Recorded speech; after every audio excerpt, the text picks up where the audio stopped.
Good afternoon, everyone. My name is Crescentia So. I am the acting program manager for the Navajo Indian Child Welfare Act program. Nishlani a Twidik Ojan Shloma Ideshkishni Bashishchin, Ashin Dashache, Chishe Dashanala, Le Sidne Gahade a Nasha. My name is Crescentia So again. Good afternoon. I am saltwater born for Coyote Pass people. My maternal grandfather is of the Salt People clan, and my paternal grandfather is of the Chiricahua Apache Nation. And with me today is my colleague Celeste Smith.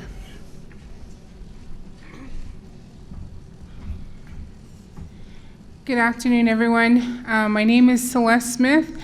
Tabahanishle, Nanesteja Tachini, Bashichin, Kiani Dashiche, Hagnahni Dashinella. I'm an ICWA social worker with the Navajo Nation. I've been with the program for about 11 years now. And I am so happy to be here today to give this presentation to you all. Thank you.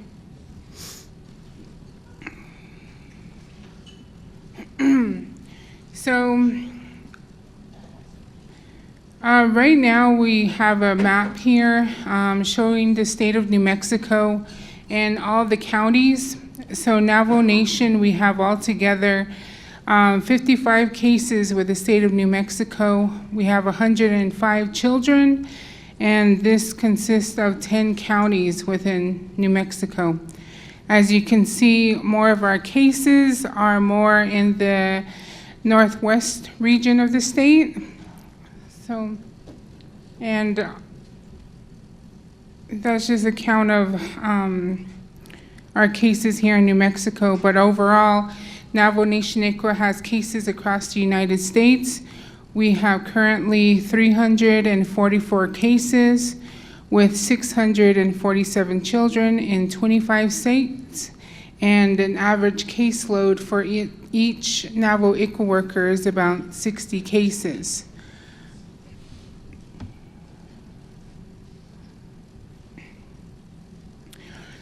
One of the important things, or some of the important things to remember regarding today's training, is that Native nations are sovereign nations. This means each nation operates differently. Currently, there are 574 federally recognized Native nations and hundreds more that continue to fight for federal recognition. Native nations decide who is a citizen of their nation. Each Native nation has different customs, languages, and identity. Native nations know what is best for their children. Native people have unique status.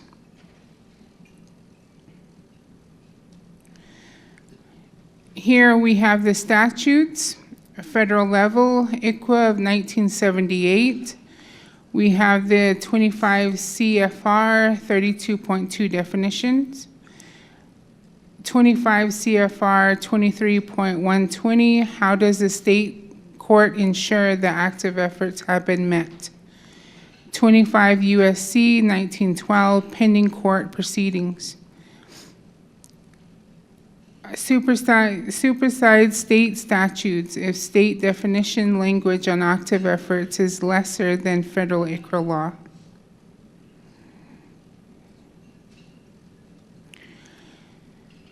Defining active efforts terminology. 25 CFR 23.2. Active efforts means affirmative, active, thorough, and timely efforts intended primarily to maintain the child in the home, prevent removal of the child from the child's family, or after removal, or reunite an Indian child with his or her family. And then here are the definitions regarding the federal ICWA on active efforts. Affirmative, which is supportive, positive, hopeful, and encouraging.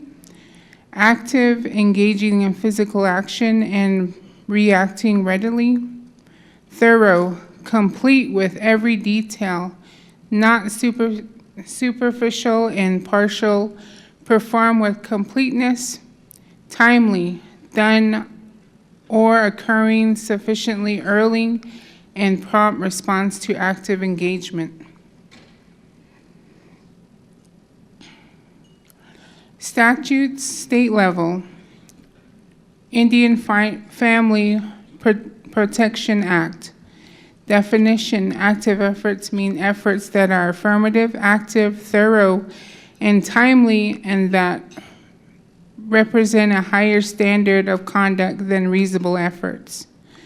Again, we have the affirmative, supportive, positive, hopeful, and encouraging; active, engaged in physical action and reacting readily; thorough, complete with every detail, not superficial and partial, performed with completeness; timely, done or occurring sufficiently early, and prompt response to active engagement; tailored to circumstances of case, custom made to be ideal for a particular person, thing, group, or situation, and adapting to change.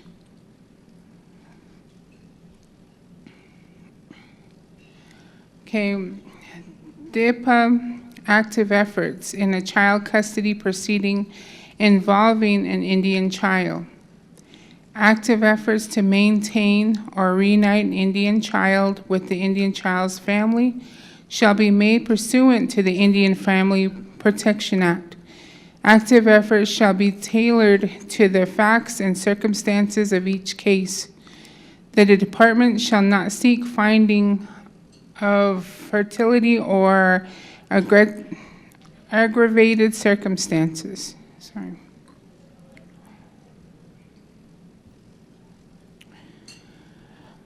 Part B, the department shall, in cooperation with the Indian child and the Indian child's parents, extended family members, guardian, Indian custodians, and Indian tribe, make active efforts to maintain or reunite an Indian child with the Indian child's family, and tailor the active efforts to the fact and circumstances of the case, and shall: 1.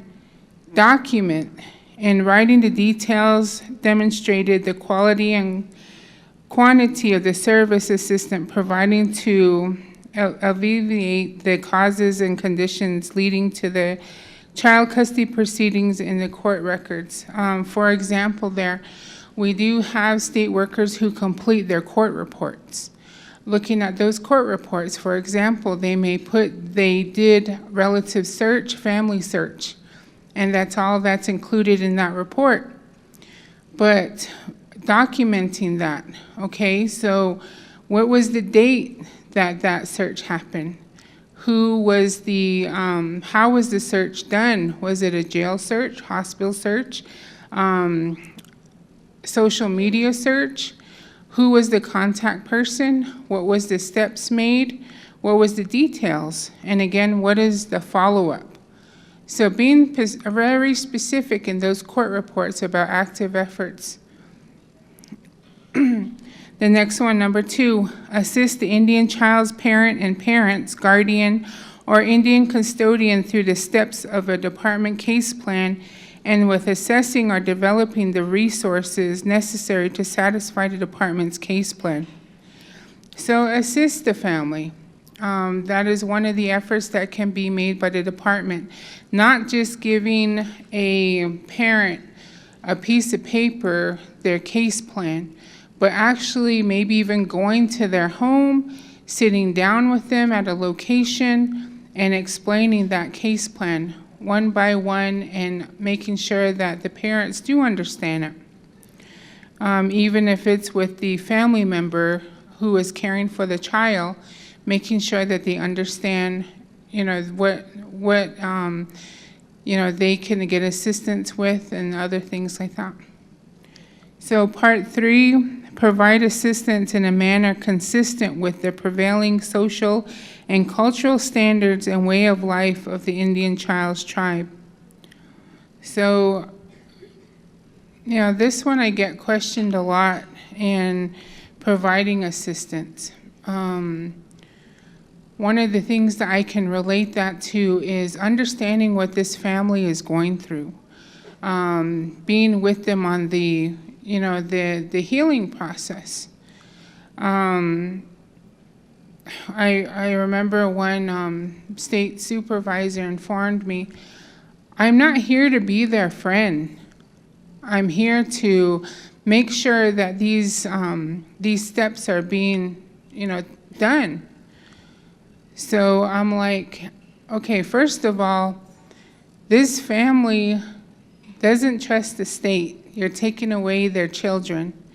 And for example, we as Native people, what's your first thought about CPS? The first thing that comes into your mind when you hear CPS or social worker? Anyone want to give a guess at that? First thought that comes in your mind?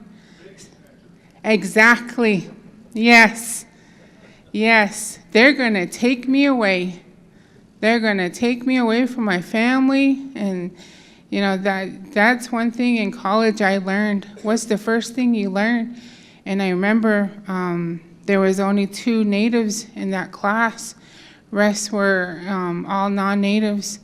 Everybody else says social workers help you.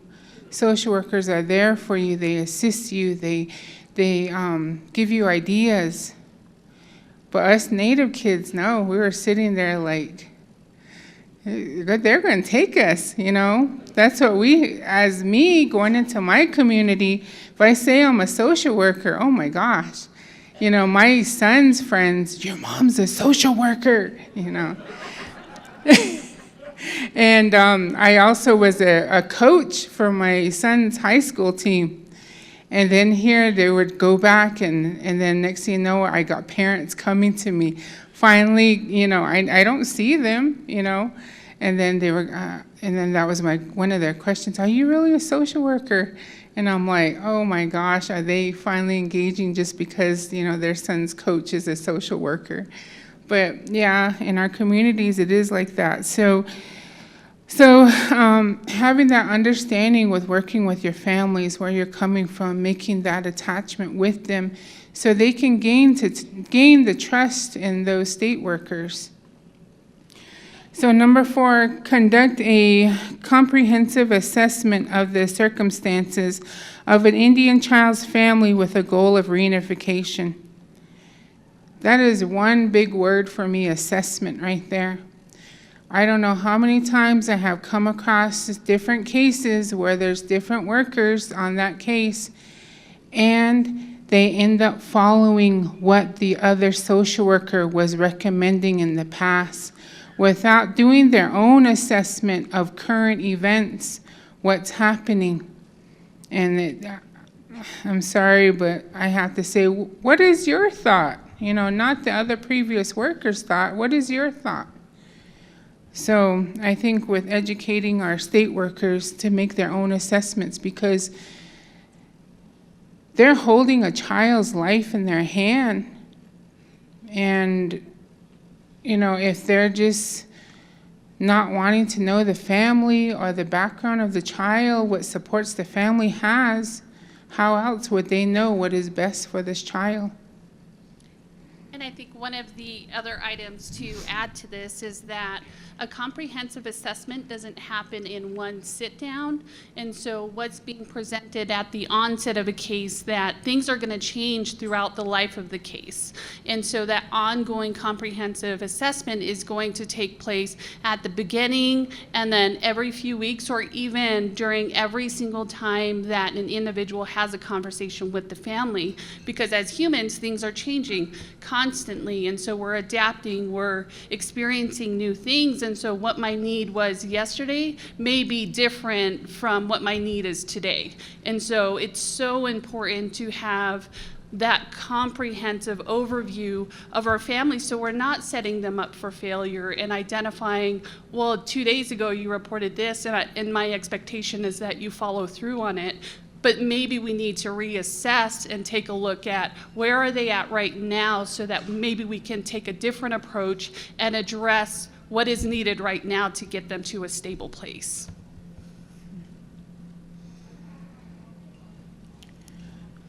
Okay, and we have Part C, the department may make active efforts to maintain or reunite an Indian child with the Indian child's family by identifying and establishing appropriate services and assisting the Indian child's parents to overcome barriers to reunification, including actively assessing or assisting the parents in obtaining those services.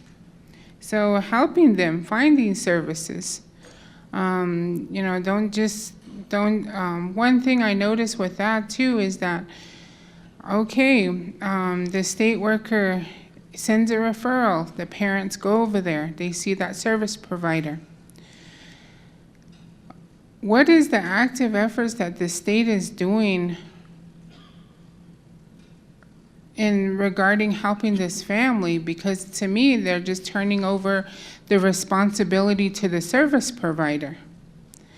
And then another thing is, I don't hear updates until the service provider schedules a CFT or a treatment meeting, and that's where we get the updates. But where's the active efforts part from the state worker? I think when that happens, I need to start questioning what are their efforts being made? What's happening in between? Department, are you asking for meetings? So not just putting all the efforts on the service providers. We had a really good discussion yesterday around trauma and really connecting individuals to services that are effective. And sometimes we may see a parent who we refer to get an evaluation and assessment, and from that evaluation comes recommendations. This is the list of items that you will do. You will attend counseling twice a week for an hour, and within the next 10 weeks, we're hoping that you've addressed everything that we've identified within your diagnosis. But when we're assisting individuals to a certain service provider and we're seeing that the individual is not engaging, then that means there's a disconnect. Something is not working out there where this family or this individual doesn't want to go to that service provider. So when we're talking about active efforts and we're looking at it being family-led because they're taking lead in their healing journey, we're here to support them and to guide them and to connect them to places where they're going to find that rapport and that relationship with the individuals who's going to help them,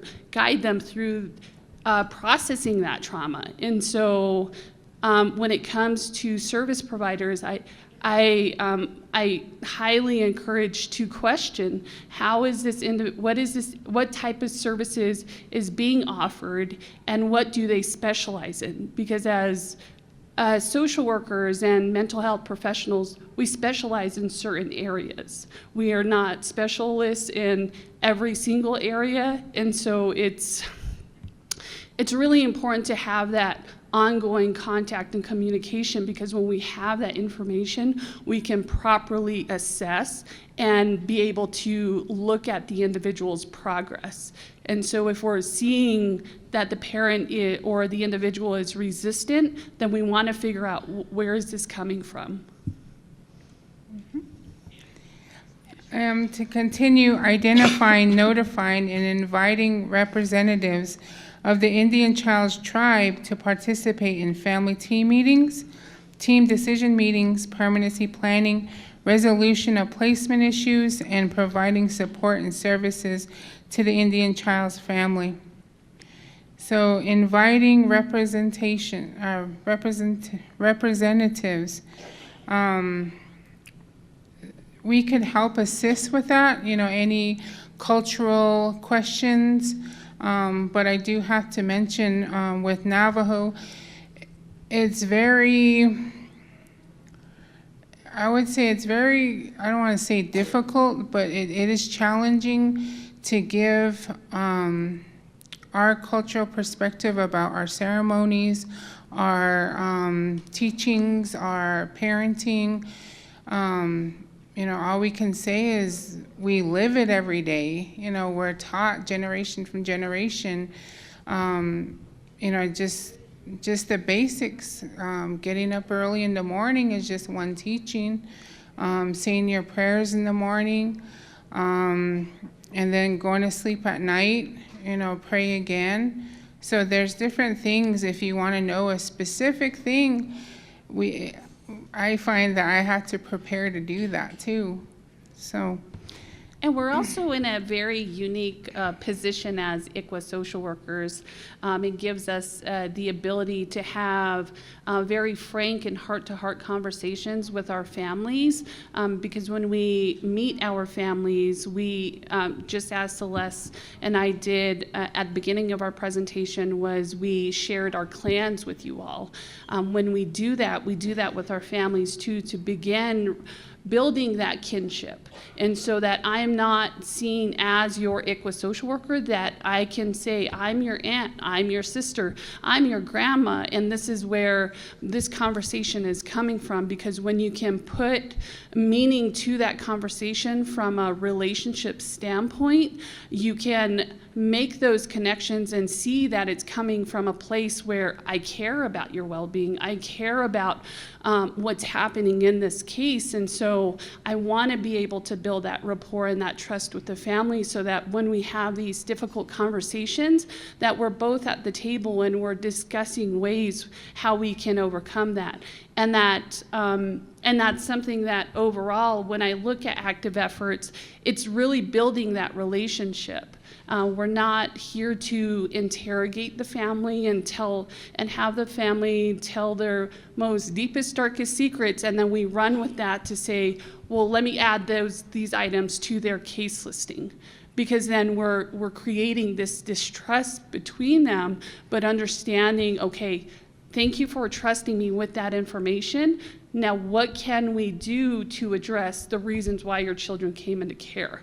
And I think that's the key point, because I see oftentimes more and more items being added to these case listings because families are disclosing information, but going back to what were the reasons why this child was removed. Let's start there. And then eventually through the process of getting connected to services, that's that family's journey in addressing the things that are unraveling. Thank you. Conducting or causing to be conducted a diligent search for the Indian child's extended family members and adult relatives to provide family structure and support for the Indian child and the Indian child's parents. Again, there is the diligent search again.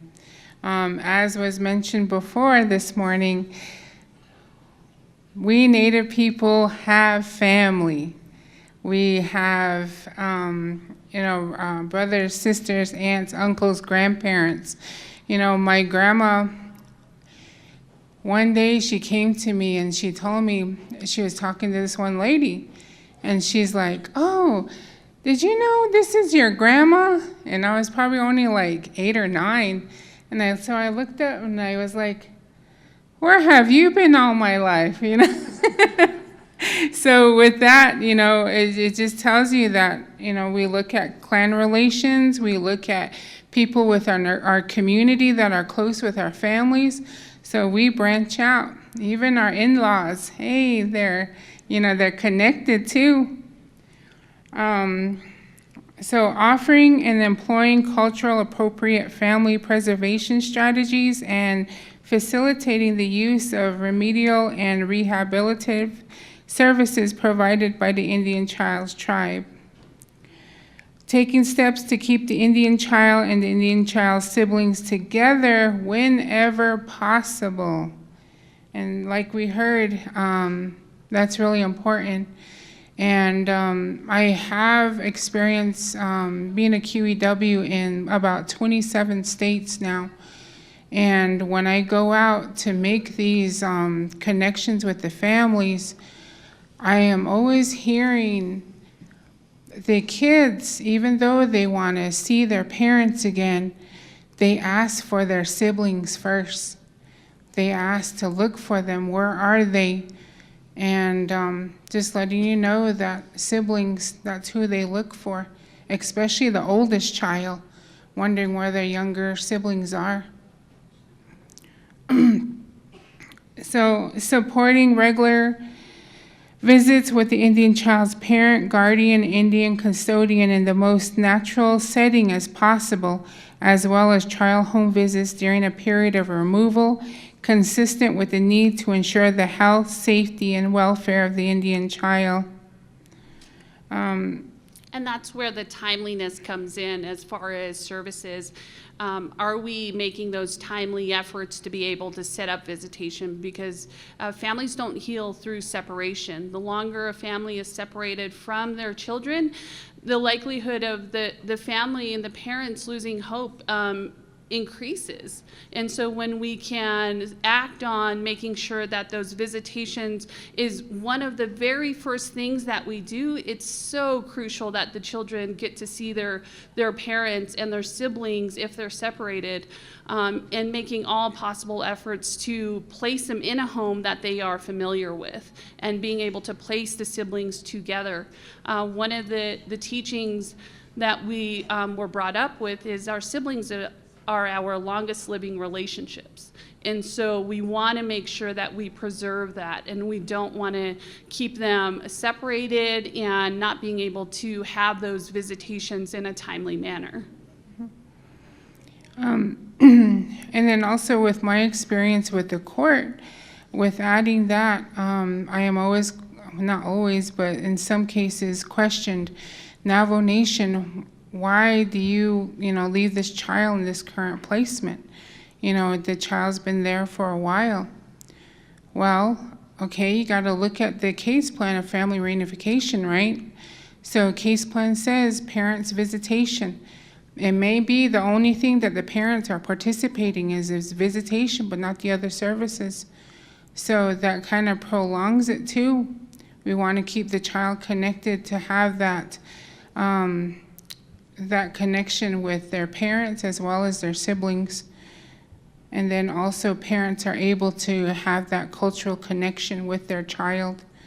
But in some cases, when it gets too long, they always say, well, Navajo Nation doesn't have any foster homes. But in reality, too, we got to respect the family and their reunification.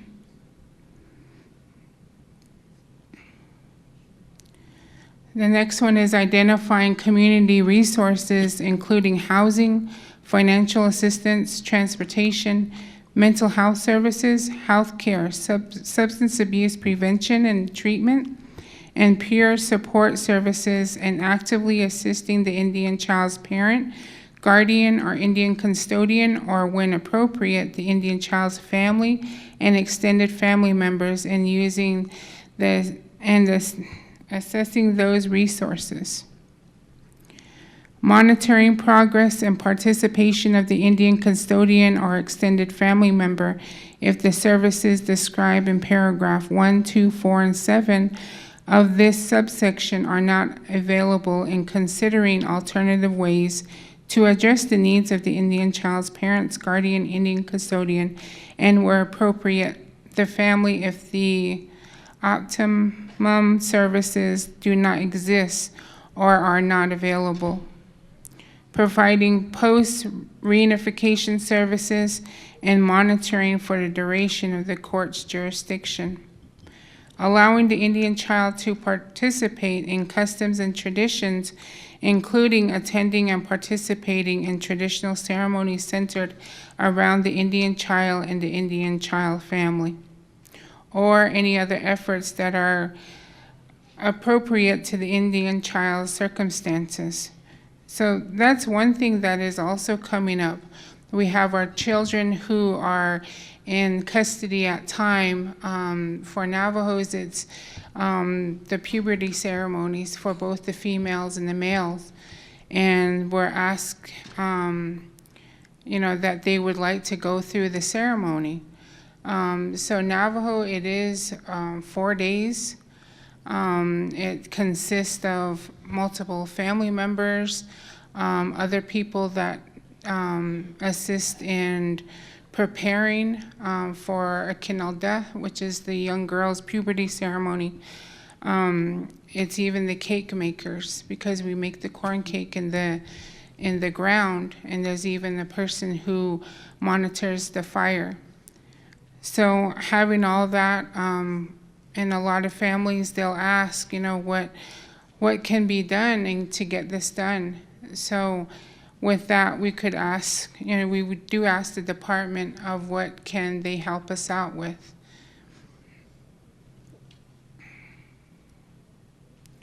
Part D, prior to accepting an Indian child for voluntary placement, the department shall document the active efforts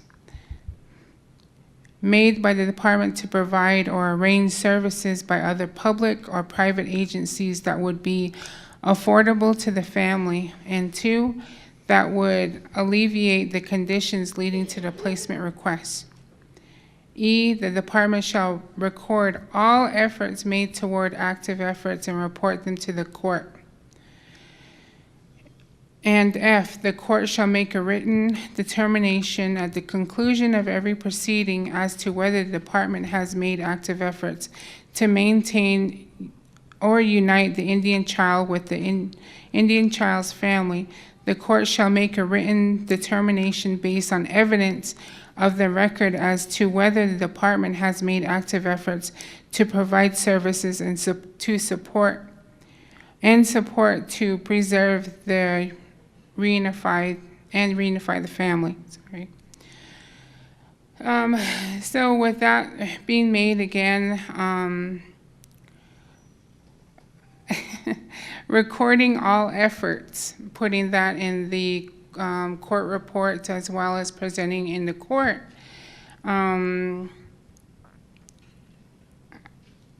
In some courts, I don't know if judges, if you experience this, but having some of the state workers indicate that the tribe is being mean. The tribe is getting upset. Having the state workers feel that, we're on them. And, I'm like, well, you have our kids in custody, and you need to show your efforts and why. So, I get that. I don't know, personally, I'm a really nice person. I like to laugh and I like to talk to people. But another thing is different when you're messing with one of my kids. I'll come back and I'll say, are you helping the family do this and this and this? And then it's like, oh, the tribe is being mean. Oh my gosh. Yeah. I guess we're just getting more meaner. Okay, so why is active efforts important? Okay, it speaks to our traditional ways, our values, and our belief system. ICWA is the gold standard. Gold standard. How many of you all heard that? Gold standard. Did you know it was a gold standard? Yeah? Do I see some head shaking? Okay, as for IFPA, is the platinum standard of child welfare practices. And with the new law coming into place, wow, platinum. One of the most important part of ICWA, direct elements to frontline social worker practices. Social workers must have unique skill set, raises required level of social work practice. Our children and families have the right to this level of social work practice. Our families do not heal through separation. We are their support system. Active efforts begins on the on side of the case until the case is dismissed. With that being said, for example, active efforts starts from the beginning of the case to the end. I have state workers who talk about active efforts in sections. We have the investigation section, and then we have the ongoing, and then we have the permanency, and then on so. And it's like those workers change, and then they say, oh, we don't know what they did in active efforts. And it's like, no, we're not looking at it individually. We're looking at it as a whole department from the beginning to the end about active efforts. So I just like to stress that, looking at it as a whole, not just as the worker or the section. And the how active efforts is defined, it's very descriptive in IFPA. In my opinion, working with over 30 states and a couple of the states that have state ICWA laws, this is probably the most detailed section of active efforts. It gives an outline of what social workers should be doing. And so I'm always curious to see if attorneys and judges are looking at this listing to ask the department, have you done A, B, C, and D, E, and F, and where is it outlined within the court reports? Because, and I'll speak to this in a few minutes, when it comes to qualified expert witness testimony, we're, as a QEW, we're assessing that to determine whether or not active efforts were made. And so with this law, because it's so detailed, that it should be able to be the framework and the guide for state social workers to follow. Okay, the role, tribal social worker versus the state social worker. So tribal social worker, I do have to inform that I understand that some tribes have different, I guess, regarding their involvement in the case. So this is for Navajo that I speak of, and other tribes may have the same. So tribal social worker, monitoring state dependency cases across the United States, manages an average caseload of 60 state court child custody proceeding cases, monitoring ICWA compliance, addressing systematic issues, carrying multiple discipline role, foster care worker, adoption worker, ICWA worker, etc. State social worker, managing caseload in state court, state custody, working with existing systematic framework, narrow specialized role.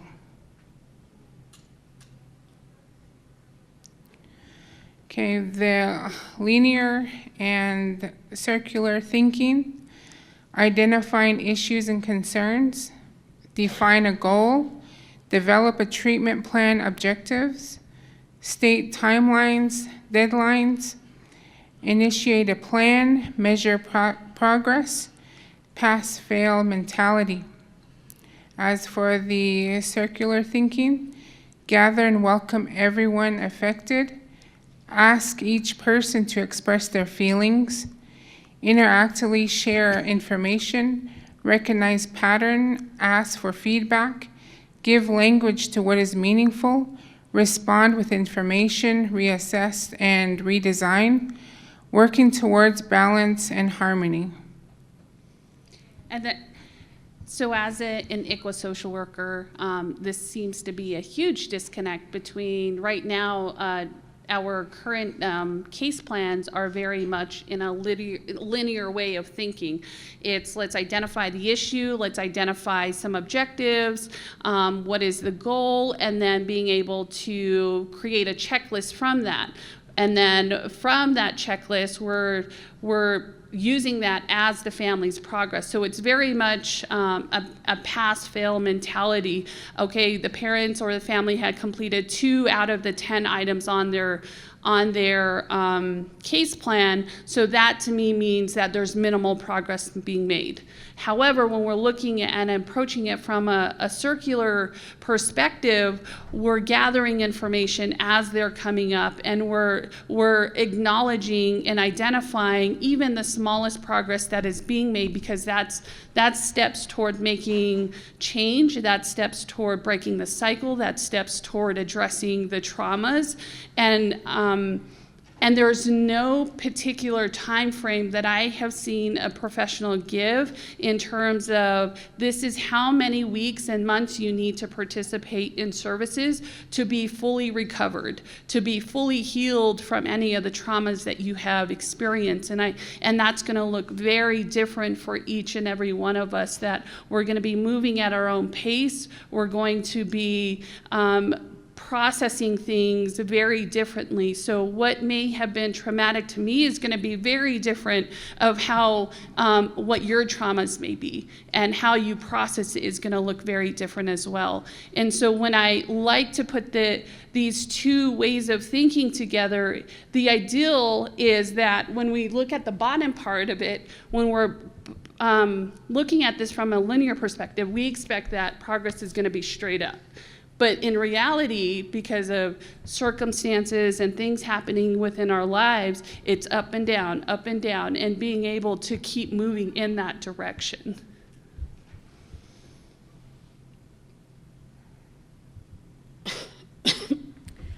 Status of active efforts compliance. Navajo Nation experience, again with the state of New Mexico.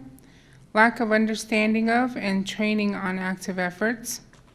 Various interpretations of ICWA in which active efforts are met.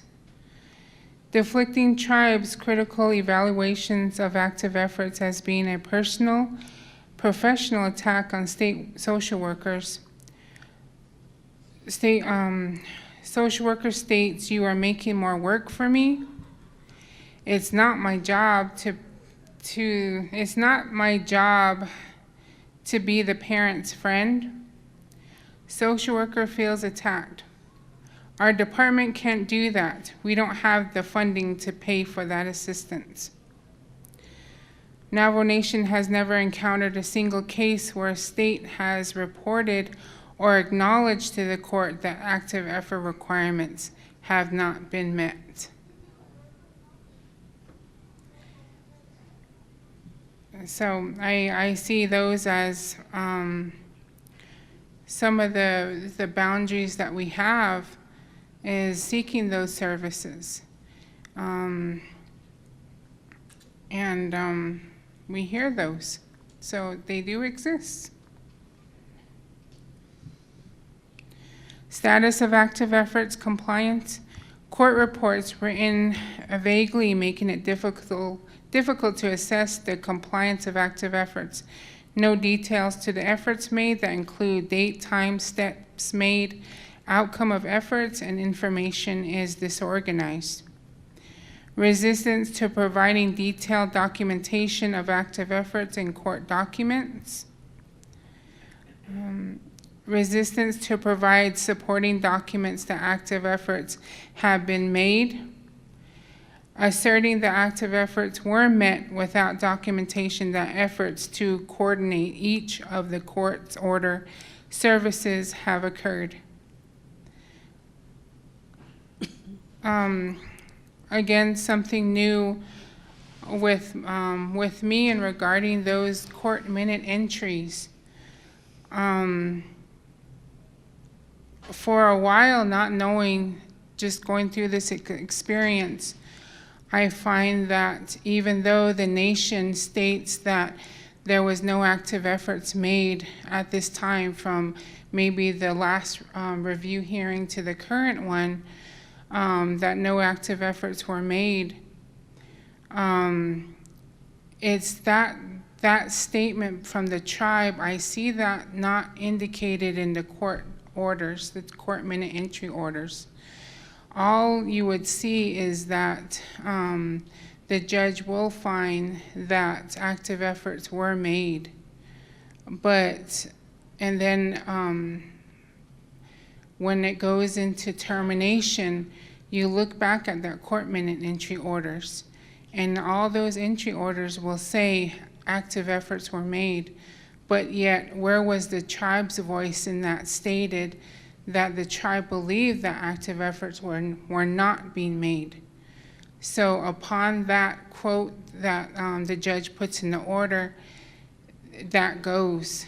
And then they would say Navajo Nation never mentioned that active efforts weren't made, but yet you know, in this case, I'm talking about my case, I did. So when termination happened, that was one of the things that caught me. And so now I want to start mentioning to the courts when that happens, if the nation does not see active efforts made, please put that in those court minute entry orders. And I think to that point, one of the things that I failed to mention at the onset of it is that we're not trained attorneys.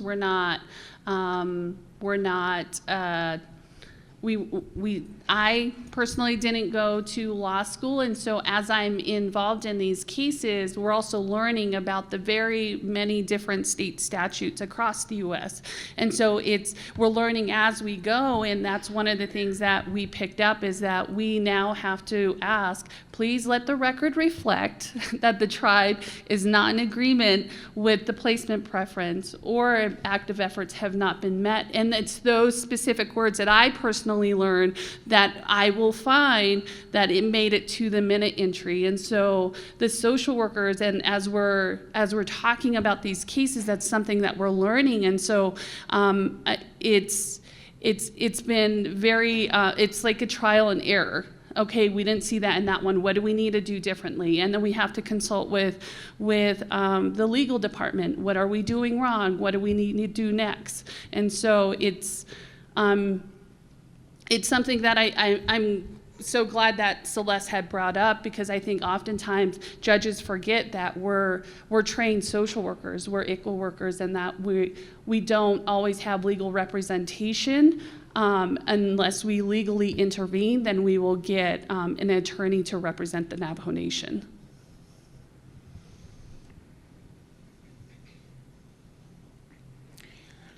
Putting the burden on the tribe to disapprove active effort compliance rather than on state to provide compliance. I hear that. You know, well, what has the tribe done in regarding active efforts? And it's not up to the tribe to be the one to do the active efforts. You know, the federal law and now IFPA explain, you know, that goes towards the state. So, you know, they find that on us, that we're not trying to, you know, help out in the way we can, but even just asking us, you know, can you please assist? That's fine. And honestly, in regarding active efforts in searching, I've been with the program for 11 years, and besides the closer counties, McKinley and San Juan to the Navajo Nation, the other counties outside of those counties, I have only had one CYFD worker come to the Navajo Nation to assist me in locating family, and that's just one. So I knew the location of the family, you know, we can go out there. This worker did, but that was just one. So setting a very low bar for state to prove active efforts and setting a very high bar for tribes to provide active efforts were not met. Power disparity in which states are reviewed as more credible than tribes and other parties. GALs and CASAs frequently voice they do not understand active effort requirements, often joins the state's active efforts assertion. I do have some GALs who have informed me that they are not part of the active efforts, and they always tell me that we provide the best interest for the child. We speak for them. You know, I do find myself going, you know, having to explain myself to these GALs about that, how important our culture is. So, and then also for CASAs to understand too, I had a CASA worker who was a witness who testified. I questioned the background and ability of even child development. Do you have children of your own? Do you have culture and traditions in your family? All that was no. And all the information that they had was just from the department. And so clearly they said it's best for this child to stay in this non-ICWA home.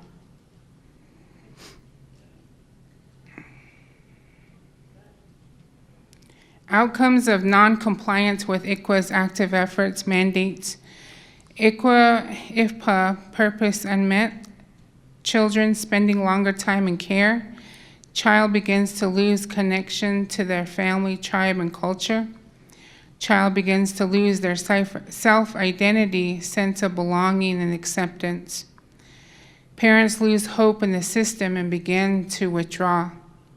Reasonable reunifications not occurring. Relative placements not being preserved. State social worker loses interest in helping families reunify. The longer a child is in a non-relative placement becomes attached. Case becomes a controversial case. So we do see that, especially the longer the case is open, if parents develop that trust, they tend to lose interest. They don't want to do it. Why should we listen to you? You're obviously the right one. And then also the children losing their self-identity. In the groups yesterday that I was in, I shared that I had a 14-year-old Navajo girl pretty much pull me into the house, took me under the kitchen light and told me, "Are you Native American?" And I said, "Yes." And then she goes, "What tribe are you from?" I said, "Navajo." And then she goes, "Guess what? I'm Navajo too." And I was like, "Yeah, I know. That's why I'm here. I came to see you." And then she goes, "You know what?" And I was like, "What?" "I just found out I was Navajo 2 weeks ago." And I was like, "Okay." And then she goes, "So I'm Native American." And my question was, "Where have you been?" You know. But she was adopted not adopted by an equal placement. And so this, she came into custody. So I always remember her. We're doing this for them. And it was identity. So, and then also, the reunification not happening again. You know, if you don't have that involvement from the parents and the family, that doesn't happen. More and more states that I'm getting involved in, I believe it was the state of Oregon that I was working with, grandmother came into the picture and the judge ordered an attorney for grandma so she could be considered as placement. And that is the first time in a while that I heard the judge say, "No active efforts." She goes, "I don't know if you ever heard this, but there's no active efforts because this grandma was waiting and she already identified and contacted the department, but yet the child was put in a non-equal placement when this grandma was available."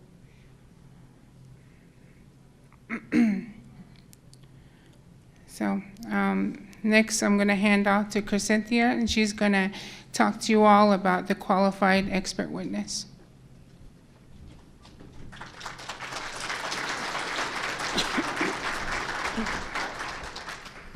Thank you, Celeste.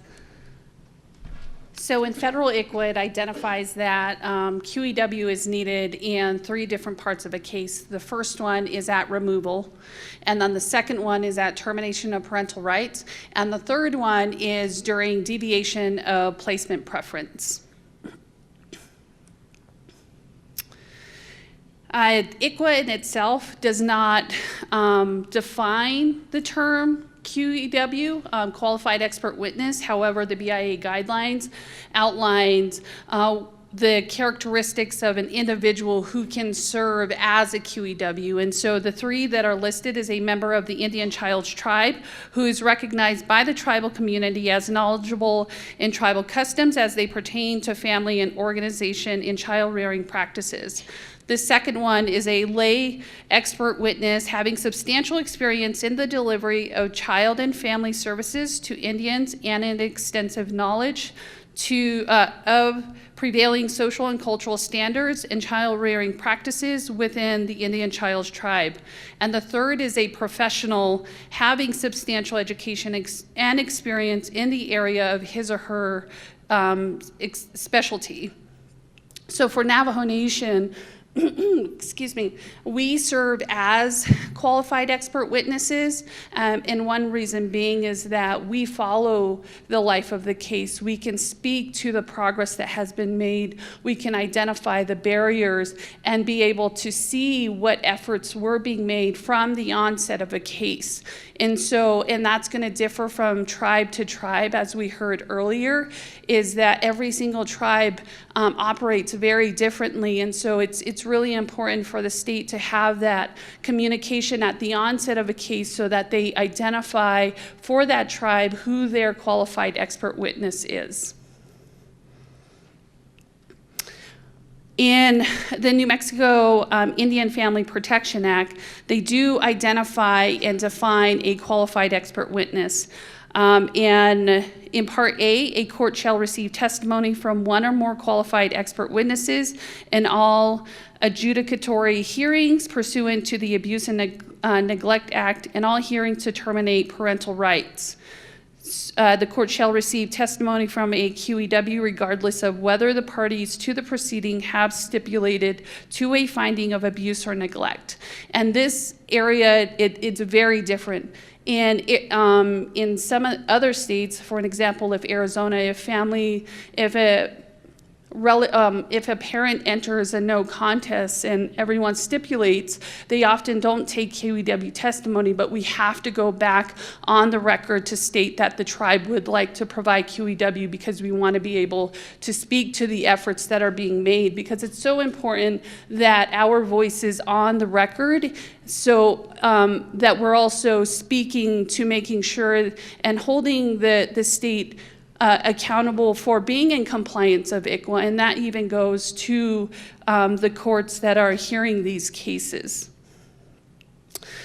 B, a person may be qualified by the court to serve as a QEW if the court finds that the person is knowledgeable about the prevailing social and cultural standards of the tribe and familiar with family and child rearing practices. Ability to testify regarding whether the Indian child's continued custody by the parent, guardian, or Indian custodian is likely to result in serious emotional or physical damage to the child. A member of the Indian Child's Tribe, and a person recommended by the Indian Child's Tribe. In Part C, it identifies that the department notifies the Indian Child's Tribe of the dependency, sorry for that typo, of the investigation involving the Indian child from the Indian tribe. So being able to request in writing that the Indian Child's Tribe designated a QEW. These conversations are happening at the onset when the case is going before the courts. We will have a conversation with the state attorney in identifying who the QEW is for the tribe.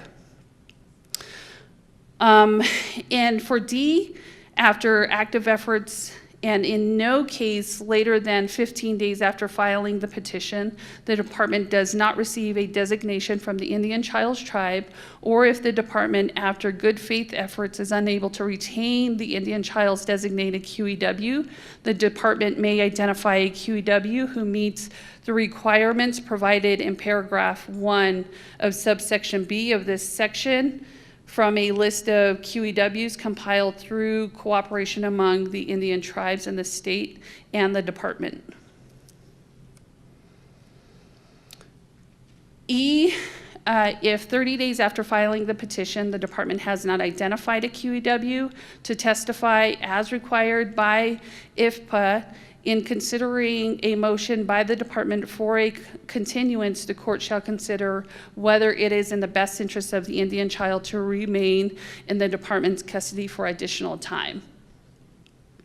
F, at least 30 days prior to an adjudicatory hearing pursuant to the Abuse and Neglect Act and a hearing to terminate parental rights, the department shall disclose to the Indian Child's Tribe the name of the qualified expert witness designated by the department to testify at the hearing.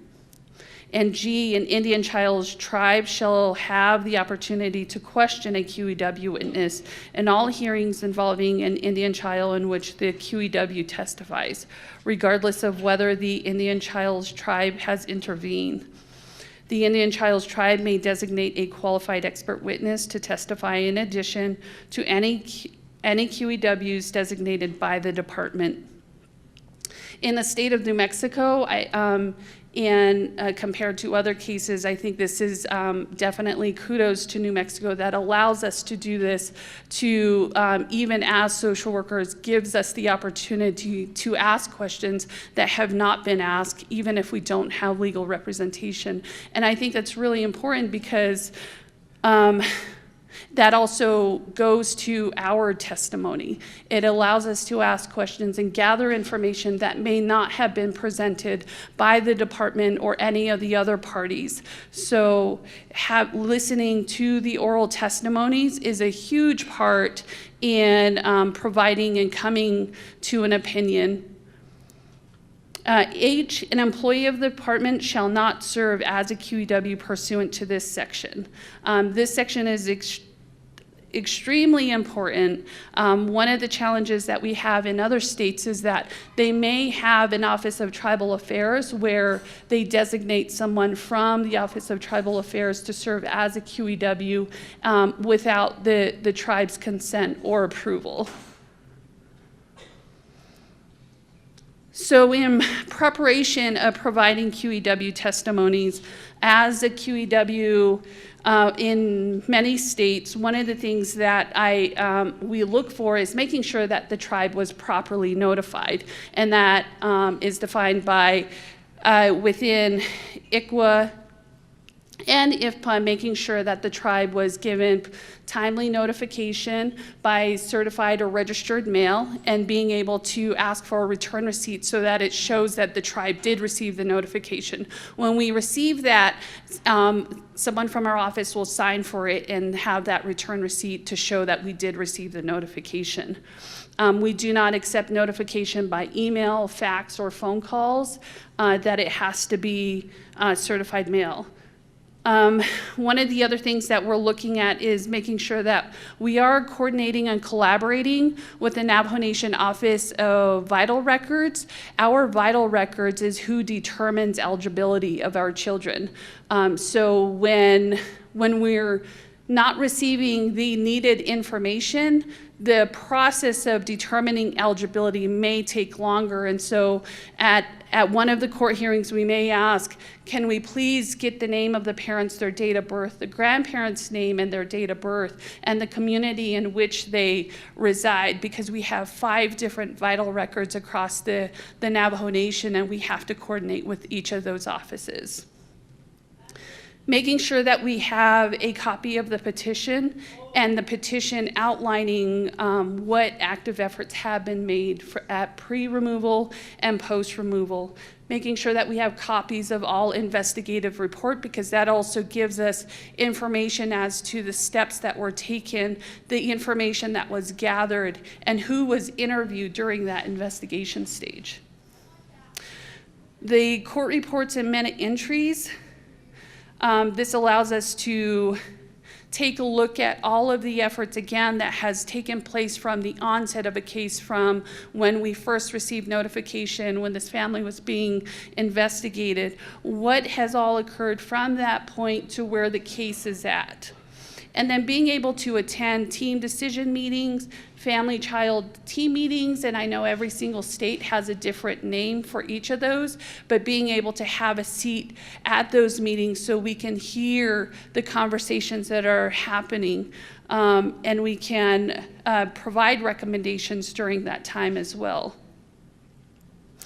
And the timeliness of implementing family treatment plan and connecting families to services. So that goes to being able to identify what are the concerns right now, what are some of the resources that we can identify, and how quickly can I get this family connected to that. And the other thing that I had mentioned earlier is the visitation, making sure that visitation is a priority at the beginning of a case so that children and parents don't go weeks and months, sometimes months, before they have their first visit.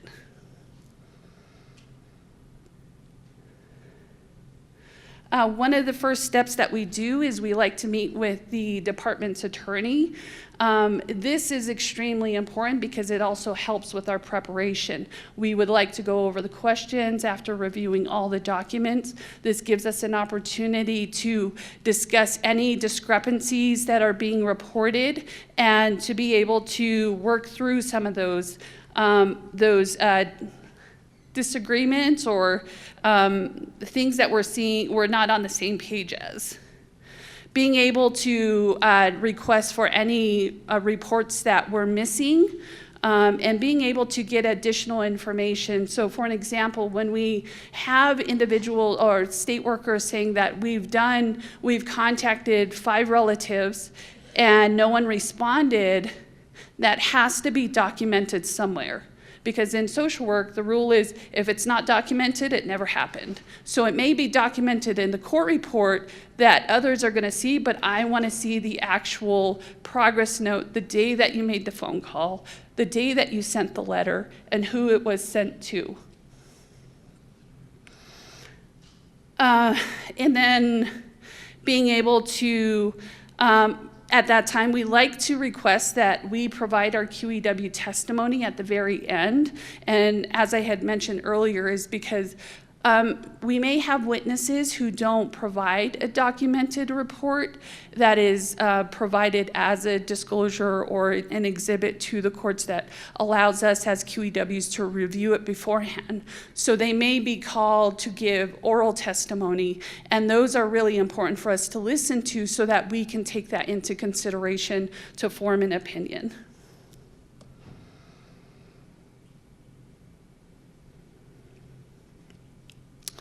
The next step that we take is we make contact with individuals who are involved in the case. We're not solely just going off of the documents that the department has issued, because there's two sides to every story. We want to get a comprehensive overview of how the family's involvement in the case, how the family sees or what their perspective is as to the reasons why the state came into their life, and that part of it is really important. Being able to talk to the children, depending on their age, if they're teens and they can carry a conversation and we can ask them questions, we like to speak with them. The children's placement, the department's caseworkers, investigators, also service providers, and also the attorneys, being able to see where all this information is coming from so that we can come to an opinion on active efforts, on whether or not placement preference is being followed, and then being able to also provide any sort of recommendations and provide feedback. Some of the things that we take into consideration as we're reviewing all of these documents and talking to these individuals is, was the child's removal warranted? Could there have been anything done to be able to prevent that removal? And so when we look at post-removal efforts, we're looking at the steps and the conversations that had taken place with the family to come up with a plan to keep the child in the home. What active efforts have been made in this case. So again, active efforts starts at the onset. The very first contact that you make with the family is when active efforts kick in. We're looking at the needs of the family. What are the barriers? What can I do to step in to connect this family to services or implement a plan to overcome certain challenges or barriers? What steps have been taken, explored to keep the child in the home. And with ICWA and IFPA, the whole purpose of the law is to preserve that family unit. What are we going to do to keep this child in the home so that we don't add to their traumas? And what services were provided to keep the family together? How we form our opinion, oral testimonies that are provided by everyone who is giving testimony, the information that is presented and discussed at the family team meetings throughout the life of the case. We're reviewing all court reports and exhibits. We're doing face-to-face phone call, virtual contacts with parents, children, placements. We're also asking that we have access to the children's information, their school records, their evaluations, so that we can take everything into consideration to make sure that we're forming an opinion that's going to support this family. My testimony is not to keep the child out of the home, but I'm looking at ways, what can we do? What are we missing that we haven't explored, that we haven't looked at, to reunify this family and to be able to get them to a place of healing.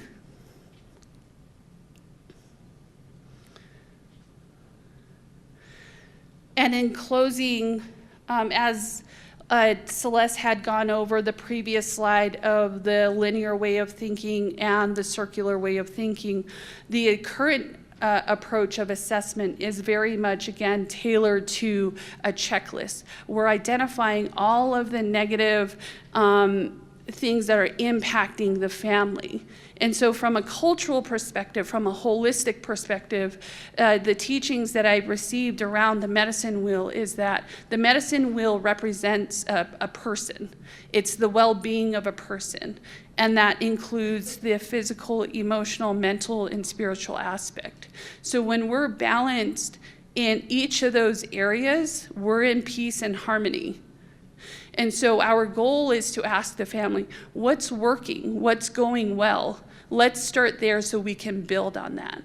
And so we know that if we're taking care of ourselves in each of these areas, we're moving in a direction of healing. We're moving in a direction of being able to find that balance that allows me to be a healthy parent.